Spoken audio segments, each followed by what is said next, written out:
تو اترے بھی تو اکیلے نہیں اترے، میاں بیوی بھی ساتھ میں اترے، اور وہ دشمن بھی جنت سے ساتھ ہی ساتھ نکالا گیا جس نے دھوکہ دیا تھا۔ اور اللہ نے ارشاد فرمایا انسانوں سنو، ان الشیطان للانسان عدو مبین، شیطان تمہارا کھلا ہوا دشمن ہے۔ جب جنت میں تمہارے باپ کو اس نے نہیں چھوڑا تو گناہوں کی بھری دنیا میں تم کو وہ کیا چھوڑے گا؟ ہم سے وعدہ لے کے جا رہا ہے کہ میں آگے بھی بیٹھوں گا انسانوں کے، پیچھے بھی، داہنے سے بھی آؤں گا، بائیں سے بھی آؤں گا، اور جس آدم کی وجہ سے مجھے جنت سے نکالا گیا ہے اس کی اولادوں کو قیامت تک کی طاقت مجھے دے دے، اتنا بہکاؤں گا، اتنا بہکاؤں گا، اتنا ذلیل کروں گا، اتنا تیرا باغی بنا کر کے اس کو رکھوں گا، تیرے دین کا اتنا دشمن اس کو بنا کے رکھوں گا کہ میں ثابت کر دوں گا کہ یہ تیری اطاعت کے لائق نہیں ہے، یہ تو ہماری ہی طرح ایک باغی چیز ہے جس کو تو نے اپنی اطاعت کے لیے پیدا کیا۔ رب نے کیا فرمایا؟ جا، جو تیرے ہوں گے تیرے ہی ساتھ ان انسانوں کو بھی میں جہنم میں ڈھکیل دوں گا۔ اس کے بعد وہ خود بولا کہ پروردگار تیرے صالح بندوں کی فطرت مجھ پہ آشکارا ہو چکی ہے، جو تیرے صالح بندے ہوں گے ان پر میرا داؤ نہیں چل سکتا، اور وہی وہ بندے ہیں جو ہر وقت اس کے داؤ سے اپنے آپ کو بچانے کے لیے کبھی غفلت کی چادر نہیں اوڑھتے، ہمیشہ ہوشیار اور بیدار ہو رہتے ہیں، اور نظر اس بات پہ رکھتے ہیں کہ اللہ کس چیز سے راضی ہوتا ہے وہ کرنا ہے، اور اللہ کس چیز سے ناراض ہوتا ہے اس سے بچنا ہے۔ ابلیس نے بھی غلطی کی تھی، مگر وہ اپنی غلطی پہ اکڑ گیا تو اکھڑ گیا۔ اور آپ کو بتاؤں اکڑنے اکھڑنے کی بات دیہات کا مجمع ہے، ورنہ تابش خنجر احساس کی آغوش میں مجھے تو ہر تمنا مجروح نظر آ رہی ہے، اور ساز ہستی سے ہر اٹھتی ہوئی آواز بارے ناکامی پیہم سے دبتی چلی جا رہی ہے۔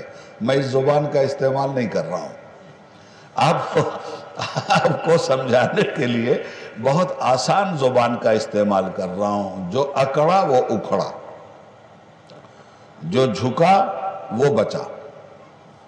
آپ اس کی مثال یوں لے لیں کہ ایک طوفان آیا، طوفان میں سڑکیں جو جام ہو گئیں، گاڑیاں رک گئیں، اور گھنٹوں آپ کو انتظار کرنا پڑا۔ اس کی وجہ کیا بنی؟ معلوم ہوا کہ ایک تناور درخت تھا جو اس ہوا کے زور میں اکھڑ گیا اور وہ روڈ پہ گر پڑا ہے۔ اب اسے کاٹا جائے گا، چھانٹا جائے گا، ہٹایا جائے گا، اس کے بعد راستہ صاف ہوگا۔ تو طوفان میں جو درخت اکڑ کے کھڑا رہتا ہے وہی اکھڑتا ہے۔ اس کے مقابلے میں گھاس کتنی چھوٹی ہے، کتنی کمزور ہے، کتنی نازک ہے کسی طوفان کے بس کی بات کہ اس جھکی ہوئی گھاس کو اکھاڑ دے؟ فرق صرف یہ ہے کہ وہ اکڑا ہوا تھا اس لیے اکھڑا ہے، یہ جھکی ہوئی ہے اس لیے سنوری ہوئی ہے۔ آدم جھک گئے تھے اس لیے سنور گئے، ابلیس اکڑ گیا تھا اس لیے اکھڑ گیا۔ زمین پہ آپ کیسے آئے؟ آدم علیہ السلام کے پاس تو ساری بہاریں تھیں، اور جنت کی نعمت مسلمانوں مجھ سے سن لو، سارے جہان کی جتنی نعمتیں ہیں سب کو اکٹھا کر لو تو جنت کی نعمت کے ایک ذرے کے مقابلے میں بھی سارے جہان کی یہ جانکاری والی نعمتیں لا حاصل ہو کے رہ جائیں گی۔ جنت اتنی بڑی نعمت ہے ہمارے پروردگار کی، تو آپ کو تو وہیں رکھا گیا تھا، تو جہاں رکھا گیا تھا، جو گھر تھا، جو مکان تھا آپ کو تو وہیں جانا چاہیے نا۔ اپنا گھر چھوڑ کے جو کسی دوسرے کے گھر میں جاتا ہے وہ نکٹو کہلاتا ہے کہ نہیں کہلاتا ہے؟ ہر پردیسی پردیش میں بھی کماتا اس لیے ہے کہ اپنے گھر واپس جائے. پردیش میں کمایا وہیں گنوایا اور اپنے گھر کی فکر نہیں کیا تو ایسا آدمی کیا ہلاکت سے بچ سکتا ہے؟ آپ نے ایک خواب دیکھا کہ مجھے ایک محل بنانا ہے، آپ نے ایک خواب دیکھا کہ مجھے ایک بزنس کرنا ہے، آپ نے ایک خواب دیکھا ہے کہ مجھے اس دنیا میں بہت اچھے ڈھنگ سے زینت کے ساتھ رہنا ہے، گرمی کے دنوں میں مجھے اے سی لگا کر گرمی کو رفع دفع کرنا ہے. تو اس خواب کو پورا کرنے کے لیے آپ نے کیا کیا؟ وطن چھوڑا، بدیش چلے گئے. آپ کے ہاں بھی لوگ ہوں گے، وہاں کما رہے ہیں، یہاں پیسہ بھیج رہے ہیں، تو جھوپڑی مکان عالیشان محل میں تبدیل ہو گیا. پیسہ جو وہاں کمایا اس پیسے کو اگر وطن کے لیے لگایا تو وطن میں آ کر کے آپ کو آرام ملے گا، اور وطن میں نہ لگانے کے بجائے جہاں گئے وہیں زندگی اڑاتے پڑاتے رہے تو وطن میں آپ کو رہنے سہنے کی کوئی جگہ میسر آ سکتی ہے؟ آپ کا وطن جنت ہے، آپ جنت سے اس زمین پر آئے ہیں، تو ہم اور آپ پردیسی ہیں. اور حدیث پاک میں ارشاد فرمایا گیا کہ تم لوگ مسافر ہو. تو مسافر ہلکا پھلکا سامان رکھتا ہے.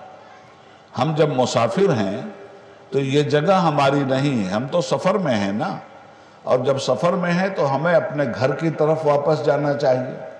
تو گھر جانے کے لیے، کمانے کے لیے اس دنیا میں ہم کو بھیجا گیا ہے. گھر سے تو نکال دیے گئے، اب گھر بہت اوپر ہے. گھر پہ جانے کے لیے جب تک ہم کمائی نہیں کریں گے تب تک گھر جا سکیں گے؟ میں بامبے سے آپ کے پاس آیا ہوں، اگر ٹکٹ نہیں ہوتا تو میں آ سکتا تھا. اگر ہیوی ٹکٹ نہیں ہوتا، معمولی ٹکٹ ہوتا تو ٹرین سے دھکے کھاتے ہوئے 24 گھنٹے میں الہ آباد پہنچتا. ہائی ٹکٹ میرے پاس تھا، زیادہ رقم لگا کر کے ٹکٹ لیا تو 2 گھنٹے میں ہوائی جہاز سے آ گیا. تو آپ کے پاس جتنی زیادہ رقم ہوگی آپ کا سفر اتنا ہی زیادہ آسان ہوگا. جتنی زیادہ آپ کے پاس رقم ہوگی اتنا ہی زیادہ آپ عیش و عشرت میں رہیں گے. دنیا میں آئے ہیں آپ کمانے کے لیے، تو دنیا میں کیا کمانے کے لیے آپ آئے ہیں؟ دنیا میں آپ آئے ہیں آخرت کمانے کے لیے. دنیا میں آپ آئے ہیں اپنا کھویا ہوا گھر واپس لینے کے لیے. تو اس دنیا میں اللہ نے موت اور حیات کو اسی لیے پیدا کیا تاکہ وہ آپ کو آزما لے کہ کمانا کون چاہتا ہے اور گنوانا کون چاہتا ہے. الذی خلق الموت والحیات لیبلوکم ایکم احسن عملا. اے انسانوں، ہم نے موت اور حیات کو اس لیے پیدا کیا ہے تاکہ اس کے بیچ میں تم کو رکھ کر ہم آزما لیں کہ اچھی کمائی کون کر رہا ہے. تو ہمیں بھیجا گیا اس دنیا میں اچھی کمائی کے لیے. تو اچھی کمائی کے لیے کوئی ماڈل ہو اس کو دیکھ کر کمائی کمائیں. وہ اچھی کمائی کیا ہے؟ اس اچھی کمائی کا راستہ بتایا نبیوں نے، اس اچھی کمائی کا راستہ بتایا غوث العظم نے، اس اچھی کمائی کا راستہ بتایا خواجہ ہند نے، اس اچھی کمائی کا راستہ بتایا ایسے جیسے ایسے داعیان اسلام نے. تو جب اس اچھی کمائی کا راستہ بتا دیا گیا اور وہی کمائی آخرت میں آپ کے کام آنے والی ہے، تو اب تو اللہ نے آپ کو عقل بھی دیا ہے، اللہ نے آپ کو علم بھی دیا ہے، آپ اس اچھی کمائی کی طرف آئیے. وہ اچھی کمائی شراب پینا نہیں ہے. وہ اچھی کمائی شراب پی رہے ہو تو چھوڑ دینا ہے. وہ اچھی کمائی نماز چھوڑنا نہیں ہے. نماز نہیں پڑھ رہے ہو تو نماز کو پکڑ لینا ہے. وہ اچھی کمائی جھوٹ بولنا نہیں ہے. جھوٹ بول رہے ہو تو اس کو ترک کر کے سچ بولنے کی عادت سیکھنا ہے. گویا جتنی نیکیاں ہیں وہ اچھی کمائی ہیں اور جتنی برائیاں ہیں وہ آپ کی ہلاکت کا سامان ہیں. اور یاد رکھیے گا، مرنے کے بعد اللہ نے صرف 2 گھر بنائے ہیں انسانوں کے لیے. تیسرا گھر ہی نہیں بنایا رب العالمین نے. ایک گھر کا نام ہے جہنم اور دوسرے گھر کا نام ہے جنت. جتنے بھی پیدا ہوئے اور جا رہے ہیں ان کا ٹھکانہ 2 ہی ہے، یا تو وہ جنت میں جا رہے ہیں یا وہ جہنم میں جا رہے ہیں. جہنم کا جو عذاب ہے وہ بھی آپ نے علماء سے سن رکھا ہے، اور جنت کی جو نعمتیں ہیں وہ بھی آپ نے علماء سے سن رکھا ہے۔ فیصلہ اس دنیا میں آپ کو اپنی زندگی کا کرنا ہے کہ آپ کو جنت پسند ہے یا جہنم پسند ہے۔ اگر جنت پسند ہے تو ہر وہ برائی آپ کو چھوڑنی ہوگی جن برائیوں کی لذت سے آپ اپنے آپ کو ملذذ کرتے ہوئے دکھلائی دیتے ہیں، اور ان برائیوں کو اگر نہیں چھوڑا آپ نے اور رسمی اور اسمی مسلمان بن کر کے صرف زندگی آپ نے گزارا، تو اللہ ہی بہتر جانتا ہے کہ وہ کون سی مصیبتیں نازل ہوں گی جن کا تصور بھی نہیں کیا جا سکتا۔ اس بات کو جتنے جلدی مسلمان سمجھ لیں، اور جلسوں میں اس بات کا ہونا نہایت ضروری ہے۔ انہی تمام تر چیزوں کو سمجھانے کے لیے کائنات کا جو تکمیلی مرحلہ حضرت آدم علیہ السلام سے چلا، انسانوں کو زمین پر بسایا رب العالمین نے۔ اب انبیاء ہر دور میں آزمائے گئے۔ ابراہیم علیہ السلام کا بھی مقابلہ انہی مشرکین سے، حکومت نمرودی، عقیدہ نمرودی، عمل نمرودی بلکہ مردودی، ایسے لوگوں کے مقابلے میں ابراہیم علیہ السلام کھڑے ہوئے نظریہ توحید کا چراغ جلانے کے لیے۔ ابراہیم علیہ السلام کے ساتھ پھر کیا ہوا؟ ابراہیم علیہ السلام کو وطن سے نکالا گیا۔ جب آپ دین پہ عمل کرو گے، آج بھی وہ دور آ گیا ہے۔ یہ NRC کیا ہے؟ یہ CAA کیا ہے؟ یہ NPR کیا ہے؟ یہ وہی چیز ہے۔ یہ NRC کوئی نئی چیز نہیں ہے۔ یہی NRC تو نمرود نے حضرت ابراہیم پہ لگایا تھا، یہی NRC تو فرعون نے حضرت موسیٰ پہ لگایا تھا، اور آج کا فرعون یہ NRC آپ پر لگا رہا ہے۔ مگر وہ کیوں بچ گئے اور ہم کیوں نہیں بچ سکتے؟ وہ لوگ اس لیے بچ گئے کہ وہ زمانے میں معزز تھے مسلمان ہو کر، اور ہم خار ہوئے تارک قرآن ہو کر۔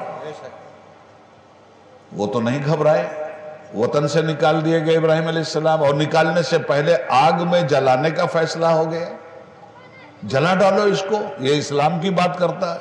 اور ایک بات اور یاد رکھنا، اسلام ہمارے نبی حضرت محمد صلی اللہ علیہ وسلم کے ساتھ نہیں آیا ہے، اور نہ حضور بانی اسلام ہے۔ اسلام تو آدم علیہ السلام سے شروع ہوتا ہے۔ سارے انبیاء کا دین اسلام تھا، سارے نبی اور نبیوں کی ماننے والی امتیں مسلمان تھیں، اور سارے نبیوں نے اپنے مسلمان ہونے ہی کا اعلان کیا۔ خود ابراہیم علیہ السلام اپنے مسلمان ہونے کا اعلان کرتے ہیں۔ تو ہمارے نبی کے ذریعے اسلام نہیں آیا، حضور پر اسلام کی تکمیل کر دی گئی، حضور پر اسلام کو مکمل کر دیا گیا۔ اب بعد میں کسی نبی کی ضرورت نہیں، کسی رسول کی۔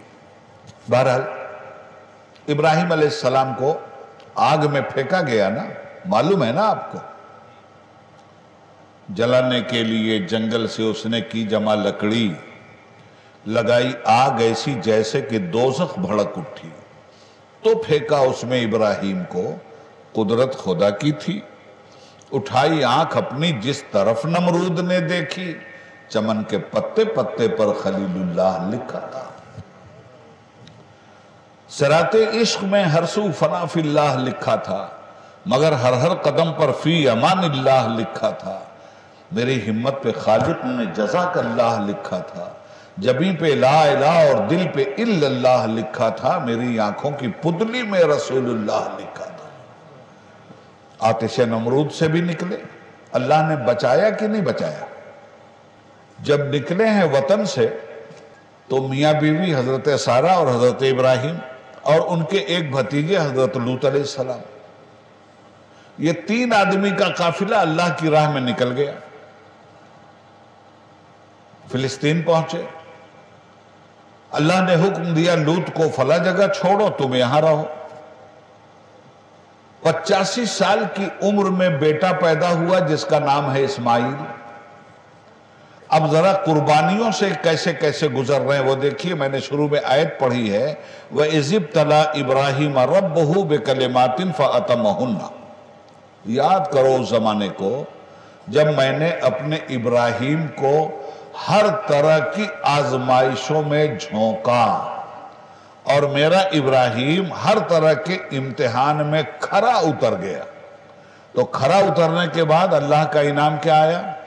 قال انی جاعلک للناس اماما، اللہ نے فرمایا ابراہیم اب تمہارے امتحان میں کامیاب ہونے پر میں تم کو سب سے بڑا انعام دیتا ہوں، ساری انسانیت کا امام بنا کر۔ آپ نے ابھی سنا نا کہ امام کا درجہ کیا ہوتا ہے؟ تو جب محلے کے امام کا یہ درجہ ہے تو انسانیت کے امام کا کیا درجہ ہوگا؟ ابراہیم علیہ السلام کا جب امام بنایا تو آپ کو اپنی نسل یاد آ گئی۔ آپ کہتے ہیں پروردگار قال ومن ذریتی، اللہ میری نسلوں کو بھی امام بنائے گا؟ قال لا ینال عہد الظالمین، فرمایا ابراہیم ظالموں تک میرا وعدہ نہیں پہنچتا، تمہاری نسل میں اگر ظالم پیدا ہوں گے تو امامت چھین لی جائے گی۔ اب یہیں سے سمجھ میں بات آ رہی ہے کہ ابو لہب اور ابو جہل بھی نسل ابراہیم میں ہیں، اور محمد الرسول اللہ صلی اللہ علیہ وسلم بھی نسل ابراہیم میں ہیں۔ امامت محمد عربی کو عطا کی جا رہی ہے، نہ ابو لہب کو دی جا رہی ہے، نہ ابو جہل کو دی جا رہی ہے۔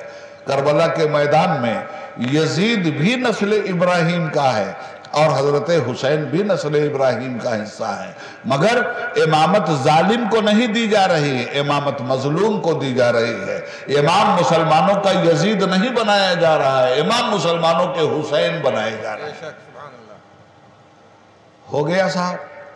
اب جب سب یہ ہو گیا تو اللہ تعالیٰ نے فرمایا کہ ابراہیم اپنے بیٹے اسماعیل کو، چھوٹا سا بچہ ہے تمہارا، دودھ پی رہا ہے، اور اپنی بیوی ہاجرہ کو فلسطین سے نکلو، بوادن غیر ذی زرعین میں پہنچاؤ، جہاں دانا نہیں، کھانا نہیں، پانی نہیں، آدمی نہیں، چرند نہیں، پرند نہیں۔ حکم ہوا، گائیڈ لائن ملی، عمل تو کرنا تھا، چل دیے۔ یہ توکل پیدا کرنا پڑے گا۔ پہنچے بوادن غیر ذی زرعین میں، کہاں؟ مکہ۔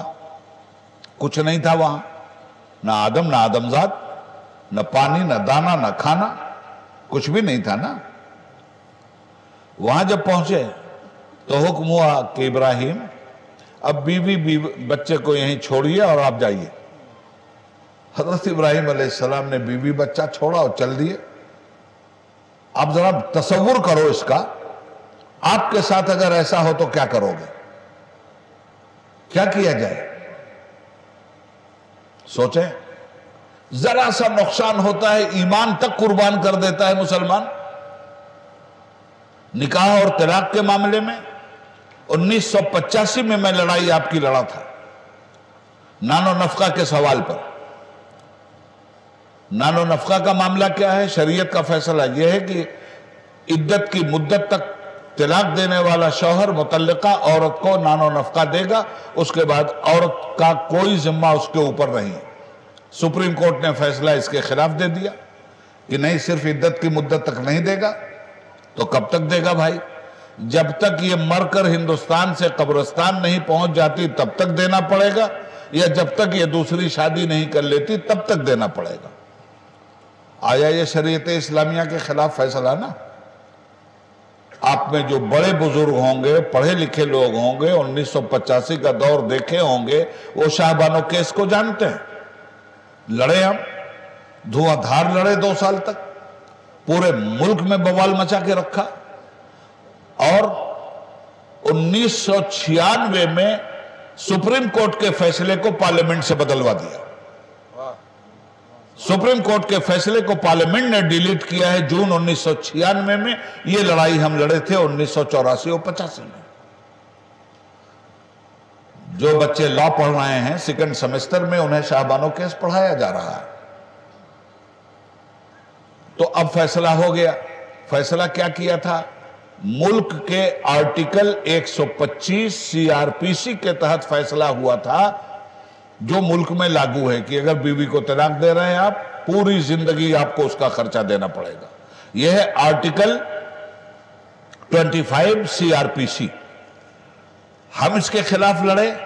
آرٹیکل شریعت اپلیکیشن ایکٹ 1936 کے تحت شریعت اپلیکیشن ایکٹ 1936 یہ کہتا ہے کہ مسلمانوں کے اگر طلاق کا کوئی مسئلہ آئے گا، وراثت کا کوئی مسئلہ کورٹ میں آئے گا، مسلمانوں کے ہبہ کا کوئی مسئلہ آئے گا، اوقاف کا کوئی مسئلہ آئے گا، مسلمانوں کے انٹرنل مسائل کا کوئی بھی مسئلہ آئے گا، تو ہندوستان کی عدالت ہندوستانی قانون کی بنیاد پہ فیصلہ دینے کی مجاز نہیں ہے۔ شریعت اپلیکیشن ایکٹ 1936 کی بنیاد پر قرآن اور سنت کی روشنی میں ہندوستان کی عدالت فیصلہ دینے کی پابند ہے۔ ہم لڑے اور کامیابی ملی۔ اب سنیے، اب مسلمانوں کا کیا حال ہے؟ آرٹیکل 125 CRPC تو موجود ہے۔ عدالت یہ کہتی ہے کہ جو مسلمان آرٹیکل 125 کے تحت آئے گا نان و نفقہ مانگنے، ہم اس کی بنیاد پہ فیصلہ کریں گے۔ تو ہم نے تو شریعت کو بچانے کا کام کیا۔ اب مسلمان کو چاہیے کہ اگر آپس میں جھگڑا بھی ہوا ہے اور آپ نے بیوی کو طلاق بھی دے دیا ہے، تو بیوی کے گھر والے آپ سے بدلہ لینے کے لیے شریعت کے اعتبار سے نان و نفقہ نہیں لینے جاتے، بلکہ شریعت کے خلاف جبداری کر کے اسی آرٹیکل کے ذریعے جا کر کے عدالت میں دہائی دیتے ہیں جس آرٹیکل کے خلاف 1985 میں لڑائی لڑی گئی۔ 4 پیسے کے لیے مسلمان ایمان بیچتا ہے۔ جو مسلمان مسلم پرسنل لا کے تھرو نہ جا کر 125 ایکٹ کے مطابق جاتا ہے، وہ شریعت سے غداری کرتا ہے۔ تو ایسے مسلمانوں کو پہ اگر عذاب نہیں آئے گا تو کیا ہوگا؟ جب میں کہتا ہوں کہ یا اللہ میرا حال دیکھ، حکم ہوتا ہے کہ اپنا نامہ اعمال دیکھ۔ ہمارے تو حالات یہ ہیں۔ ادھر ابراہیم علیہ السلام کو آپ دیکھیے، بیٹا کو چھوڑ آئے، بیوی کو چھوڑ آئے۔ حضرت حاجرہ نے پوچھا، ابراہیم اس لق و دق صحرا میں جہاں پانی نہیں، جینے کا کوئی راستہ نہیں، تم ہمیں کس کے حوالے چھوڑ کے جا رہے ہو؟ یہ تمہارا اپنا فیصلہ ہے یا ہمارے اللہ کا فیصلہ ہے؟ حضرت ابراہیم نے کہا اللہ کا فیصلہ ہے۔ حضرت حاجرہ نے کہا خوشی سے جائیے، ہمیں کوئی پرواہ نہیں۔ چلے گئے۔ پھر آپ کو معلوم ہے کیسے زمزم نکلا، پھر آپ کو معلوم ہے کیسے وہاں آبادی بسی، اللہ نے راستہ کیسے پیدا کیا، وہ سوچیے۔ کائنات کے تکمیلی مرحلے سے حضرت ابراہیم علیہ السلام کو منتخب کر کے گزارا جا رہا ہے۔ کسی مقصد کے تحت یہ سب کچھ ہو رہا ہے۔ پانی ابلنے لگا، ایما کے جہاں پڑتے ہیں قدم پیدا وہیں زمزم ہوتا ہے۔ ایڑیاں رگڑی ہے حضرت اسماعیل نے، اللہ نے فوارہ پیدا کر دیا۔ اور جانتے ہو قدم اسماعیل کی برکت کیا ہے؟ مسلمانوں، حضور فرماتے ہیں کہ میری دادی حضرت حاجرہ نے ریت اٹھا کر پانی کے چشمے کے گرد گھیرا جیسے مڈیر بنائی جاتی ہے، اور فرمایا زم زم، اس کے معنی ہے ٹھہر جا ٹھہر جا۔ سرکار دو عالم صلی اللہ علیہ وسلم فرماتے ہیں کہ اگر میری دادی نے زمزم نہ کہا ہوتا تو یہ پانی ساری کائنات کو گھیر لیتا۔ اب جب پانی آیا تو پرندے آنے لگے۔ ادھر سے ایک قافلہ گزر رہا تھا تاجروں کا۔ اس زمانے کی تجارت کیا تھی؟ میں قصے کے طور پہ یہ بات آپ کو کس لیے سنا رہا ہوں؟ میں نے تو جو قرآن کریم کا مفتی صاحب مطالعہ کیا ہے، میں دیکھ رہا ہوں کہ قرآن کریم بیشتر طور پر قصوں کے ذریعے اپنی بات کہہ رہا ہے۔ سورہ قصص، سورہ ابراہیم، سورہ یوسف، سورہ لقمان، سورہ یونس، قصے ہی قصے ہیں۔ سورہ سبا، ہر سورت میں کوئی نہ کوئی قصہ موجود ہے۔ سورہ بنی اسرائیل۔ خیر، تو وہ قافلہ پہنچا پانی دیکھ کر۔ تجارت میں ان کے پاس سامان کیا ہوا کرتے تھے؟ آج نہ پیٹرول نکلا ہے۔ بکری، بھیڑ، اونٹ، گائے، یہی ان کا سب سے بڑا احساسات ہے، اور اسی پہ ان کی زندگی گزرتی تھی۔ بہت بڑا قافلہ آیا، نام ہے قبیلہ بنی جرہم۔ جرہم بھی کہتے ہیں، جرہم بھی کہتے ہیں۔ ان لوگوں نے جو پانی دیکھا تو صحرا میں پانی تو سب سے بڑی نعمت ہے نا۔ ہاتھ جوڑ کے بیٹھ گئے، دیکھا ایک خوبصورت عورت ہے، ایک خوبصورت شہزادہ ہے۔ ہاتھ جوڑ کے بیٹھ گئے، اے اس جھرنے کی مالکن، اگر آپ اجازت دیں تو ہم لوگ یہاں اپنی بستی بسا کے رہنا شروع کریں. ہماری تجارت میں آپ نصف تجارت کی حصہ دار. یہ جو کچھ بھی ہمارے پاس مال ہے یہ آدھا آپ کا آدھا ہمارا. جگہ ملکیت آپ کی ہے. یہیں سے ہم تجارت کریں گے, یہیں واپس آئیں گے. وہ بچہ جس کے لیے پانی نہیں تھا, وہ مقدس ماں جس کے پاس دانا نہیں تھا, تھوڑی ہی دیر میں قدرت نے فیصلے کس طرح سے دیے ہیں اور کس طرح سے خزانہ ابل کر رہا ہے حضرت اسماعیل علیہ السلام کے لیے. آپ دیکھ رہے ہو, سب سے مالدار آدمی, ساری چیزیں. حضرت ابراہیم پھر آئے, دیکھا کہ معاملہ پلٹا ہوا ہے, پھر چلے گئے, پھر آتے رہے.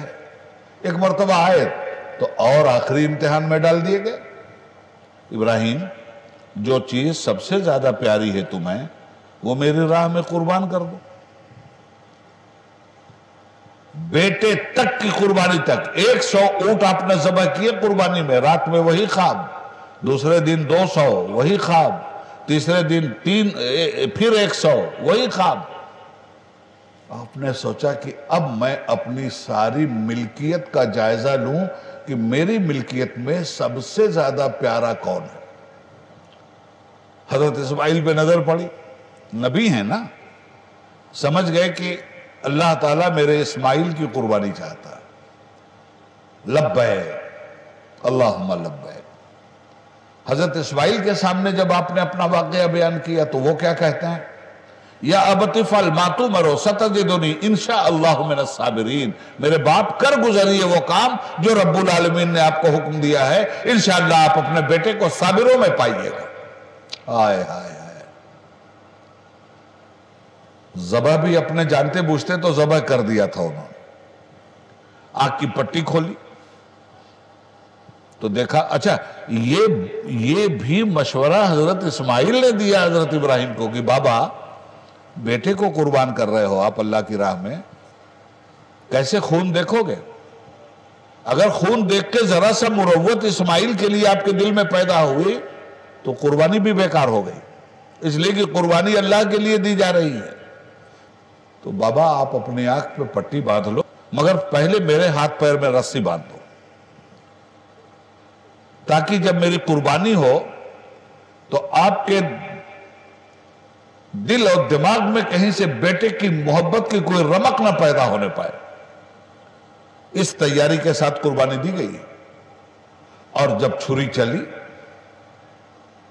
ہاتھ خون میں نہایا ہوا محسوس ہوا تو پٹی کھولی تو دیکھا ماجرا ہی دوسرا ہے. وہاں اسماعیل ایک طرف کھڑے مسکرا رہے ہیں اور ایک مینڈھا ذبح ہو چکا ہے.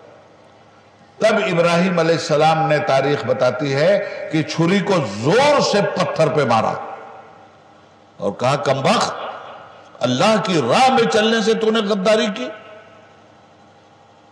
چھری نے رب سے کہا مولا مجھے زبان دے دے.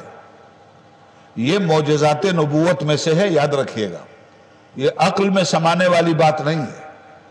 ابو جہل کی مٹھی بند مٹھی کے کنکروں نے حضور کا کلمہ پڑھا تھا یا نہیں پڑھا تھا؟ درخت چل کر آئے تھے یا نہیں آئے تھے؟ سورج واپس پلٹا تھا یا نہیں پلٹا تھا؟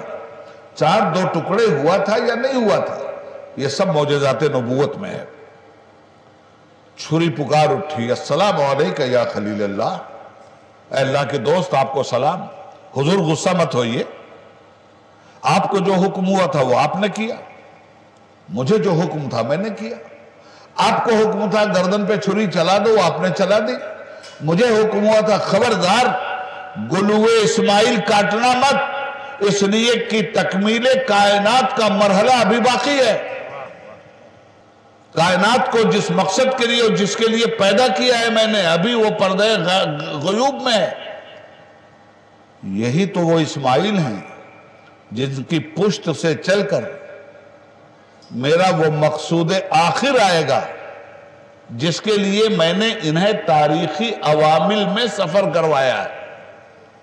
اب یہ بڑے ہو گئے, اسی قبیلے میں شادی ہو گئی, خوبصورت عورت. حضرت ابراہیم علیہ السلام